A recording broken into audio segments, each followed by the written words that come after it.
నమస్తే, నేను మీ కుప్ప పద్మిని. ఇన్నాళ్ళు మీ సపోర్ట్‌ని నాకు అందిస్తూ, మీ ప్రేమని నాకు అందిస్తున్న ప్రతి ఒక్కరికి కృతజ్ఞతలు. ఇప్పుడు చూడబోతున్న ఈ వీడియో కూడా ఖచ్చితంగా మీకు ఉపయోగపడుతుంది. లైక్, షేర్ అండ్ సబ్స్క్రైబ్ చేసి మీ ఇష్టాన్ని అలాగే మీ సపోర్ట్‌ని నాకు అందించండి. అలాగే ఈ వీడియో పట్ల మీ అభిప్రాయాన్ని కామెంట్ సెక్షన్‌లో కామెంట్ చేసి నాకు తెలియజేయండి.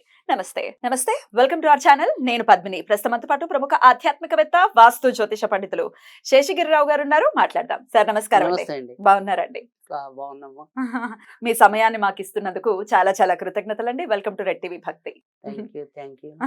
మన ప్రేక్షకులందరికీ కూడా ఆ భగవంతుని పరిపూర్ణ ఆయుర ఆరోగ్య అవసర్యాలను ప్రసాదించాలని కోరుకుంటున్నాను.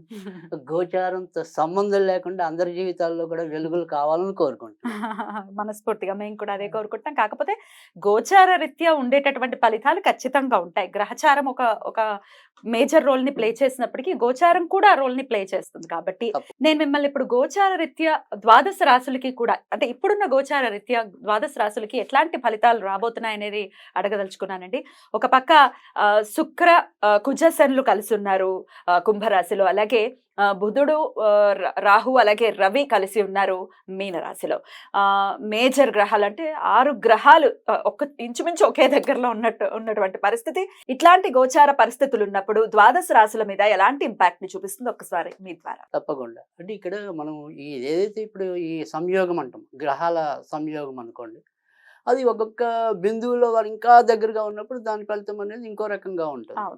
అయితే ఇక్కడ మనం మాట్లాడాల్సింది ఏంటంటే కనుక ప్రతి ఒక్కరి మీద ఒకే రకమైన ప్రభావం అనేది ఉంటుందా అనేది కొంతమందికి వస్తుంది. అంటే ఇప్పుడు సపోజ్ ఒక అశ్విని నక్షత్రంలో పుట్టిన వారు కొన్ని లక్షల మంది ఉంటారు.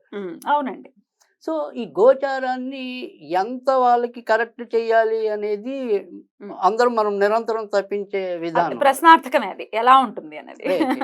సో ఇక్కడ ప్రత్యేకంగా మనం మాట్లాడుకోవాలంటే కనుక 3 విషయాలు ప్రతి రాశిలో కూడా మున్ముందు, అంటే సమీప ఒక 2-3 నెలల భవిష్యత్తు కనుక తీసుకుంటే కనుక కనీసం ఒక 3 నెలలు వివిధ కోణాల్లో ముఖ్యంగా వచ్చేప్పటికీ ఆరోగ్య సమస్యలు పెరుగుతాయి. ఒకటి ఎవరెవరికండి చెప్తా. సో ఆరోగ్య సమస్యలు అనేది పెరుగుతాయి.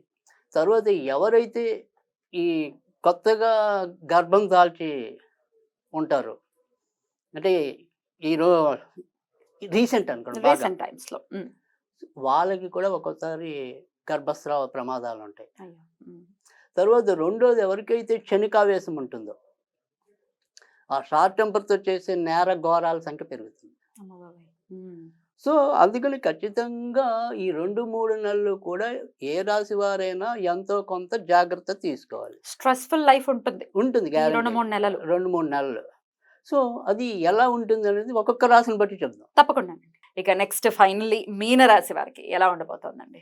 రైట్. మీనరాశి వారికి కూడా కొద్దిగా ప్రస్తుతం అయితే అనుకూలంగా పరిస్థితులు అయితే కనిపించడం లేదు. ముఖ్యంగా భార్యాభర్తల సమస్యలు వీరికి కూడా పెరగటం అనేది ఉంటుంది.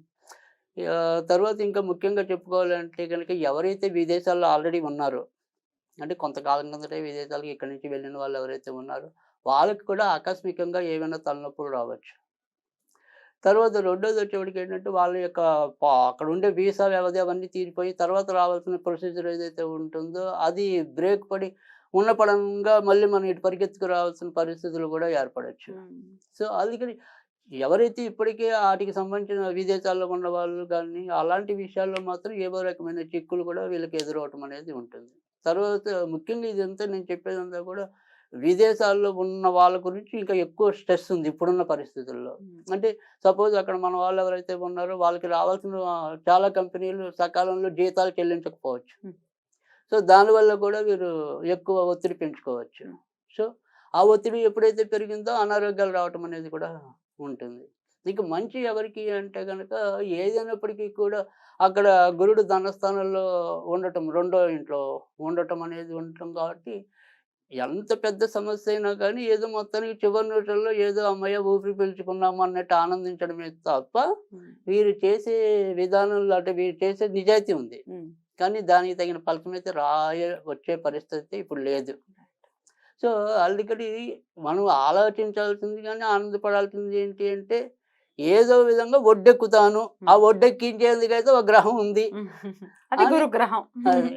అందుకు అలా ఆనందించాల్సిందే తప్ప బాగా మరి చంకలు గుద్దుకోవడానికైతే లేదు. లేదు. రైట్. సో, అయితే వీళ్ళు చేయవలసింది ఏంటి అంటే గనక, వీళ్ళు కూడా కొద్దిగా వెంకటేశ్వర స్వామిని ఎక్కువ పూజించడం అనేది మంచిది. హ్మ్. సో, నిత్యం చదువుకుంటే గనక చాలా తేలికైనది వెంకటేశ్వర స్వామి వజ్రకవచం అని ఉంటుంది.